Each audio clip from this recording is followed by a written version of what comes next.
So I've just come back from watching Star Wars: The Rise of Skywalker, or Star Wars Episode 9: The Rise of Skywalker. I don't know why they stopped putting numbers in the title, but that's a thing. And here are my thoughts.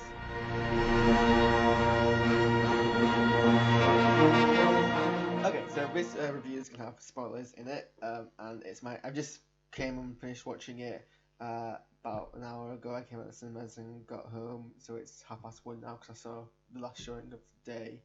I saw it in 4DX because I went to go see it on my own because I couldn't find.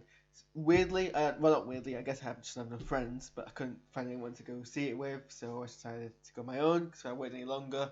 I was gonna have something spoiled for me, and one that I already had Ray's full name, and we'll get to that in a second, spoiled for me because I made a stupid mistake of going to Wikipedia last night. Hence why I kind of like, no, I have to go see it today. I went to go see it in 4DX because I figured as I was going on my own, there's no one else to sort of go with their preference of cinema viewing, so I figured, hey, why not go see it in 4DX, see what 4DX is about. I know you're not here for a review of 4DX, but I guess, it's the trend of video making and blogs these days that you kind of put off what people come to see until later on, waste time beforehand. So, quick review of 4DX. It's okay. I mean, I guess it's not really.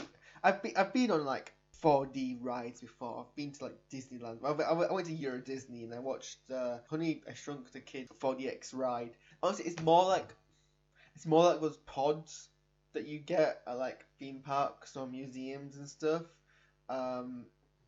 which is kind of like not the same thing as the 4DX experiences you get in actual theme parks like Disneyland. So really, the balance between it being distracting and it enhancing the experience, I think, is more towards the distracting side. It's not terribly distracting. I was still able to concentrate on the film, but it didn't enhance the experience enough to really make it worth the extra. Well, the cost for one, it was double the price of a normal ticket, and really anything else enhanced the experience. It kind of just like juggled you around a bit. I mean, I guess I'm asking for too much really, because it's just a normal cinema screen and not custom built for the film.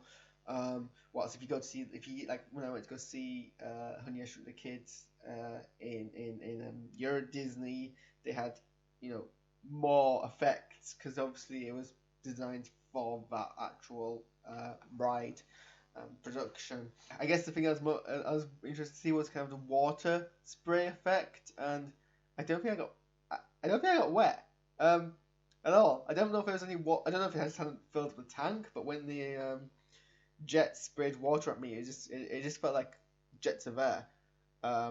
Didn't seem to be really any kind of moistness to it at all. So that kind of was the most disappointing thing, especially when the film so much of is set around water. You think they'd have more water in it. Anyway, so that's my 4DX kind of quick review. So Star Wars: Rise of Skywalker, my straight up kind of opinion of it is that it's okay. That's pretty much it summed up. And I guess for Star Wars, that's really all it needs to be. I mean, okay, the Star Wars fandom is dangerous and has a lot of strong opinions. That much I think is obvious. And a lot of that is with rose-tinted glasses on. I think a lot of the fandom looks back on the original trilogy and remembers it as better than it is. That's not to say it's not good. The original trilogy is good. It helped to establish a lot of modern sci-fi tropes. It's a very good trilogy of films. And I'm a massive Star Wars nerd, and I love all of Star Wars.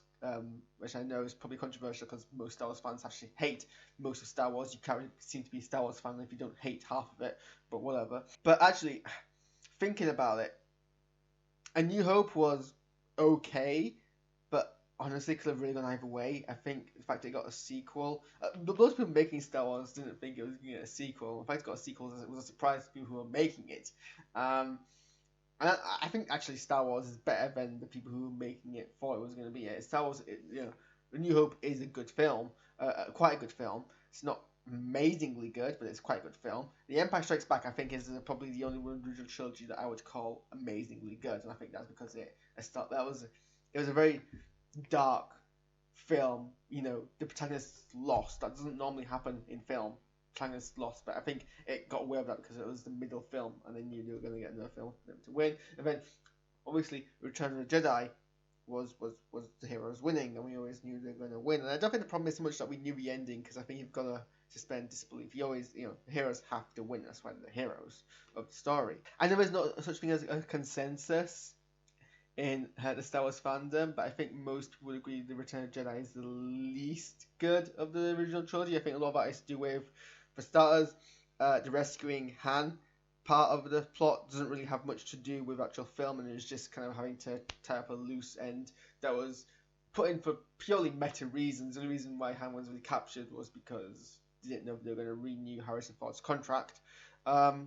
The Ewoks, a lot of people don't like the Ewoks. To me, I think the good thing about Return of the Jedi is the confrontation between Sidious, Skywalker, and Vader, and the fact that we don't really know kind of what's going to happen exactly. We know the good guys are going to win, but we don't know exactly how that's going to transpire. And the reason why it's good is because the part where Luke has to make a decision about whether or not to give in to his hatred and his anger or give up was kind of a very well executed. And I'm not going to say it's probably the first time anything was like executed, because my knowledge isn't that. I'm not quite confident in my knowledge, but it was probably a newish execution of that way of dealing with a finale of a conflict. And the good guy just puts on his weapons like, I'm not going to kill the bad guy who's been the bad guy for the last 3 films, because I don't think that's the right thing to do. And then you had not the hero of the story,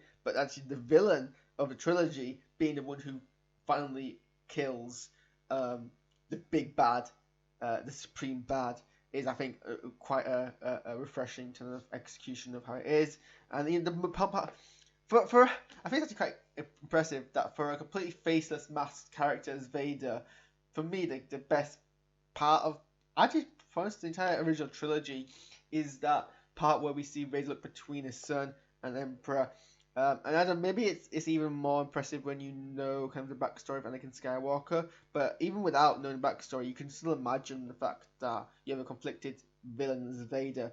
He's having to, battle with all this kind of inbuilt hatred against himself, all this inbuilt obedience he's had over the last few years, lack of any hope of redemption, and he has to fight that to rescue his son. And that's a very kind of basic conflict, but it's very well executed. I think that's the reason why Return of the Jedi, for what is otherwise a very okay movie, actually is kind of elevated in some status. Rise of Skywalker doesn't have that because it's retreading, but we already know what happens in Return of the Jedi, so no one's really on the edge of their seats in the same way they were. Now, I don't think retreading is necessarily a bad thing, especially not in Star Wars. Star Wars is meant to be a modern folktale, a modern legend. And as much as the original trilogy is famous for its plot twists, everything else that kind of the plot twists stand upon are essentially the building blocks of your basic standard good versus evil tale of world kind of thing. People have commented on how much the prequel trilogy rhymes with the original trilogy.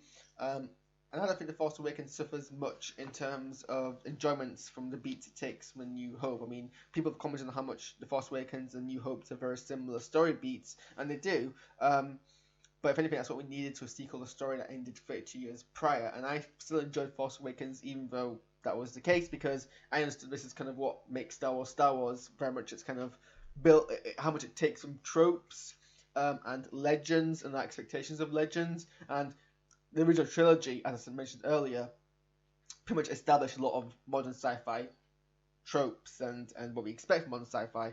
And so for Star Wars films, we feel Star Wars-y, it kind of has to retread. So retreading isn't in itself a bad thing, though, so the Star Wars.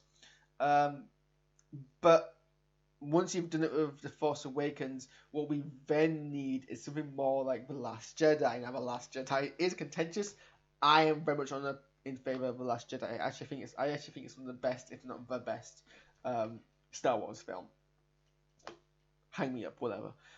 Because it was fresh. It was the story that we needed at this time because it provided commentary on kind of neo-Nazism. inverted expectations. So I wasn't sitting there knowing how things were going to turn out. Inverted not just expectations, but the tropes that Star Wars were built on.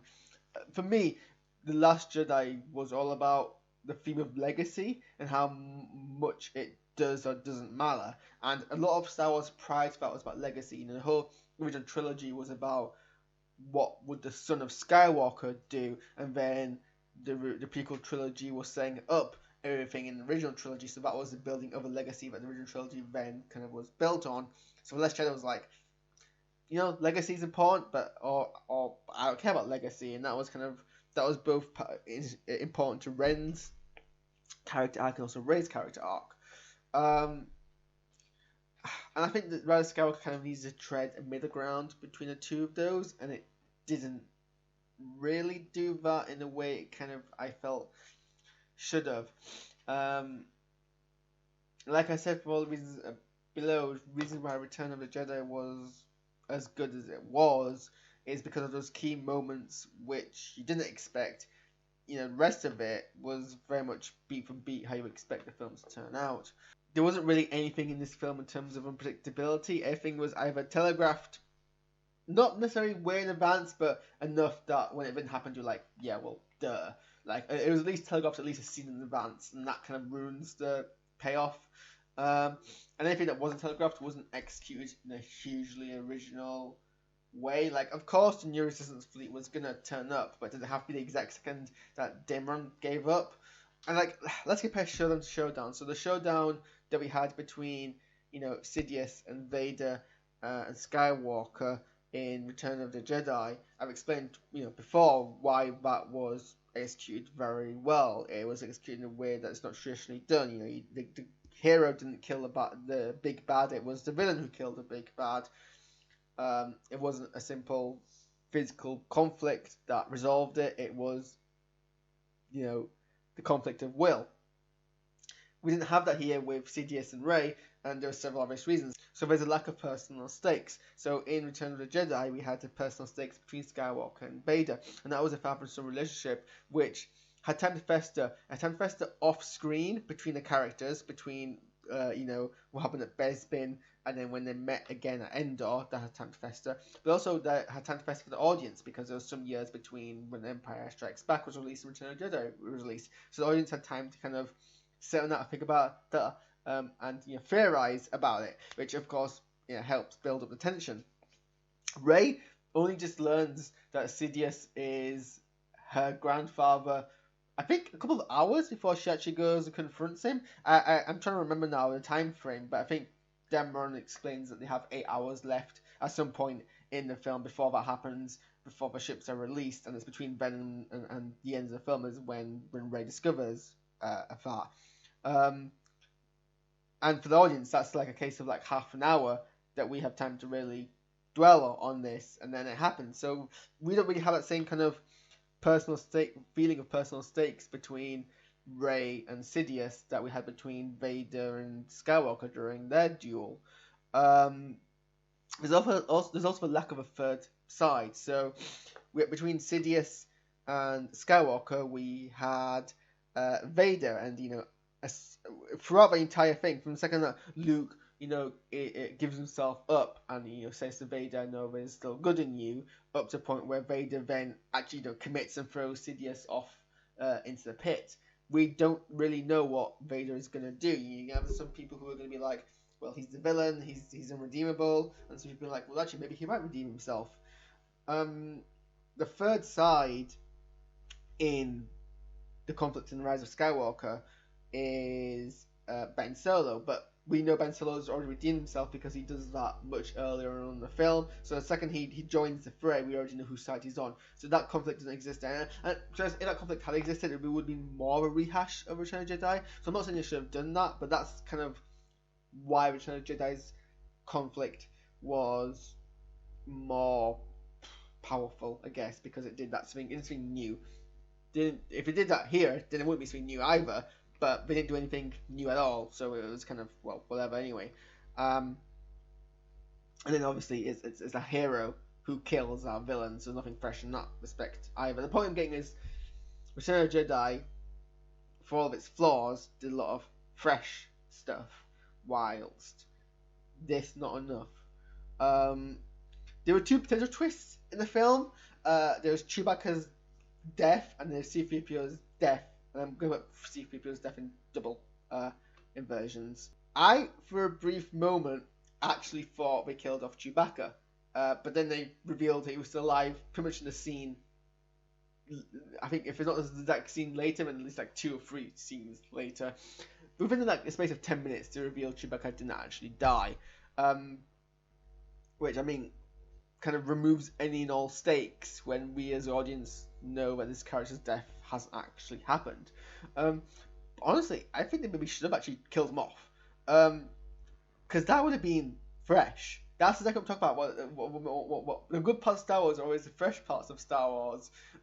Be it when the heroes lose, like they do in Empire Strikes Back, and to a lesser extent, Revenge of the Sith. Revenge of the Sith is probably my favorite prequel film. Mainly because of the end bit when everyone loses, and we knew they were going to lose because we knew it sets up the Empire, so obviously the heroes will have to lose. But it was executed well. That's when you can do things. Things can be predictable if executed well, and it was executed well, mainly through choreography. I will have to give it that, but still, this would have been fresh. Not only was Chewbacca killed unexpectedly, he was killed by Rey, one of his allies, the hero of our story, because she gave in too much to the dark side. That would have been immense and so much character meat to build upon, but no, they do it pretty much straight away. And you know, if he had died, it wouldn't have changed anything, because when they thought he was dead, it didn't change anything. Their intentions were to do the mission, and then when they think he's dead, their intentions are still to do the mission, just with slightly more resolve, as if they didn't have enough resolution to begin with. And then when they find out he's actually alive, doesn't change anything either. It doesn't change, no one's motivations or intentions change. So really, you could have just had him died. I love Chewbacca, don't get me wrong, I don't want him dead because I hate the character. I just think it would have helped so much in terms of, you know, character motivation. I'm not really sure how much I feel about C-3PO's death in double inverted commas, because it was his memory being wiped. And for a droid, I guess that was meant to be kind of the same as him being killed, because he loses all of his character, I guess. Except we've seen him have his memory removed before. His memory was deleted and wiped at the end of Revenge of the Sith with no fanfare, absolutely no fanfare. In fact, it just seemed to be a way to just wrap up a loose end. I guess this is slightly worse because that C-3PO had been alive for 13 years, and then it'd been 54 years after that to now.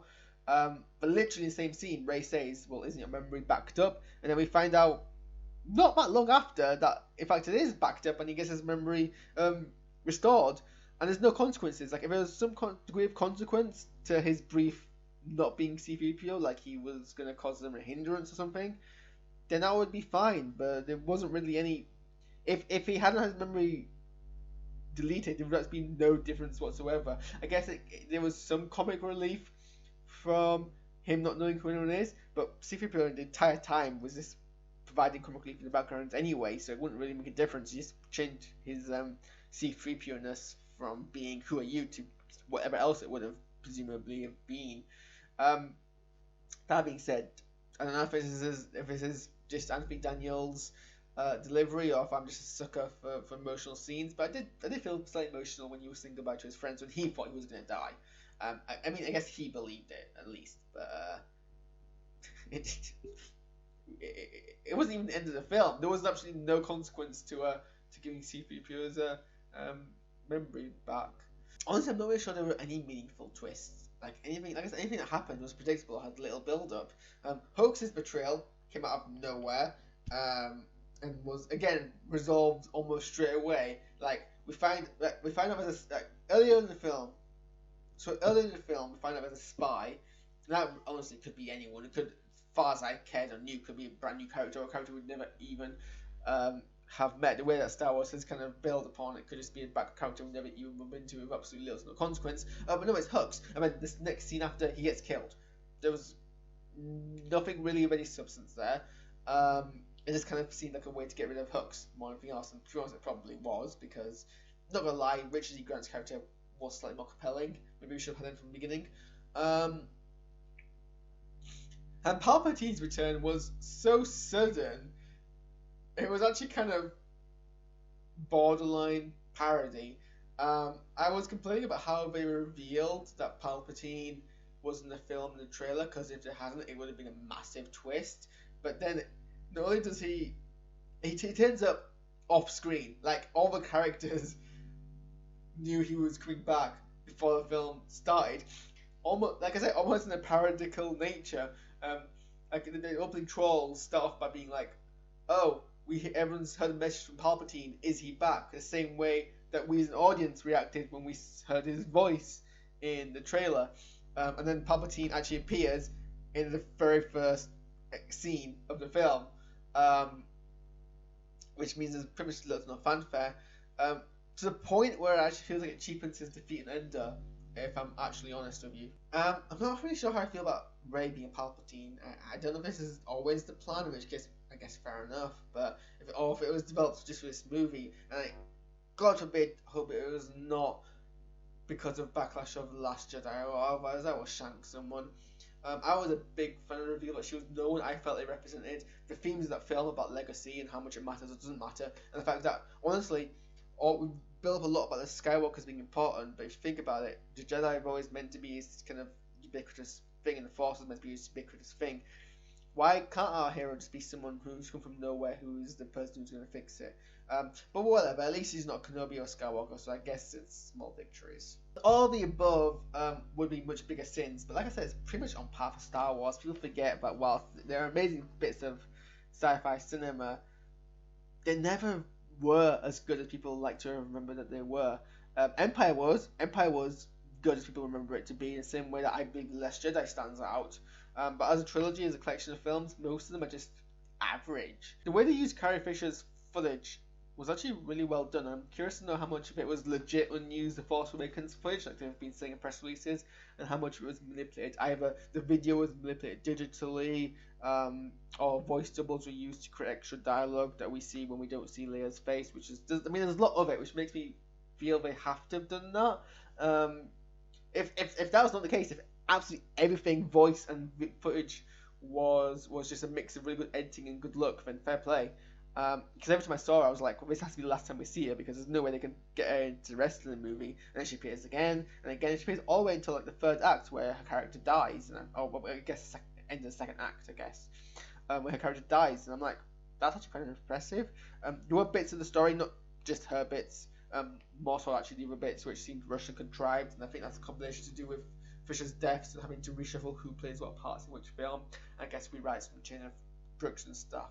So yeah, that's kind of my thoughts on The Rise of Skywalker, and I guess I should probably end this review with my rankings of the Skywalker saga so far, because that seems an apt way to kind of wrap this all up. This is my rankings now. At the tip of my tongue means instinctively feeling how I'm going to rank the films. It probably will change at any point, might even change tomorrow. And when I was writing my review for Letterboxd, and you can see the link in the description below, or wherever it might now be, depending on when you're watching this review, when I was making the rankings on my written review in Letterboxd, a lot of the time I was like, well, I don't know where to put this film above this film, because honestly they seem to be the same as each other, just in different ways. So I'll rank them up and I'll maybe explain the ones where I was more fuzzy on. So my top film is Empire Strikes Back. Then it's The Last Jedi, then it's The Force Awakens, then it's A New Hope, then it's Revenge of the Sith, then it's The Rise of Skywalker, then it's Return of the Jedi, then it's Phantom Menace, then it's Attack of the Clones. Wasn't sure whether to put Empire Strikes Back or The Last Jedi at the top, because I think they're both good in different ways. I think because they both are fresh for their time, they both really achieve the same thing. If The Empire Strikes Back came out today, it wouldn't have been fresh because it came out before, but you know what I mean. Wasn't sure whether to put A New Hope or The Force Awakens above each other, and I wasn't really sure where to rank Revenge of the Sith amongst it either. Yeah, it's not really that. It was more fuzzy than I thought it'd be, to be honest, but I guess that's what happens when trying to rank 9 different entries. So yeah, that's a thought about the Skywalker saga. I'm not gonna ask what you guys think because this is a Star Wars fandom. Everyone's gonna have every single opinion in the sun. Someone's gonna send me some death threats. That's probably gonna happen. Well, if someone watches this anyway. But yeah, I guess we need to see now where the Star Wars franchise goes. Hence, because of the I'm taking a step back to try and reevaluate things. The Mandalorian's doing well, I hear. I need to watch Mandalorian. But in terms of films, those have kind of been very not as, I guess, as straight hits as Disney kind of hoped when they bought the franchise. Which is a shame because I actually think for the most part Disney have done a good job. For me, the worst film that they've done is Rogue One, and that wasn't terrible. It was just as I wrote in some review or another, it should have just been the third act. But yeah, thanks for watching, and I'll see you guys next time.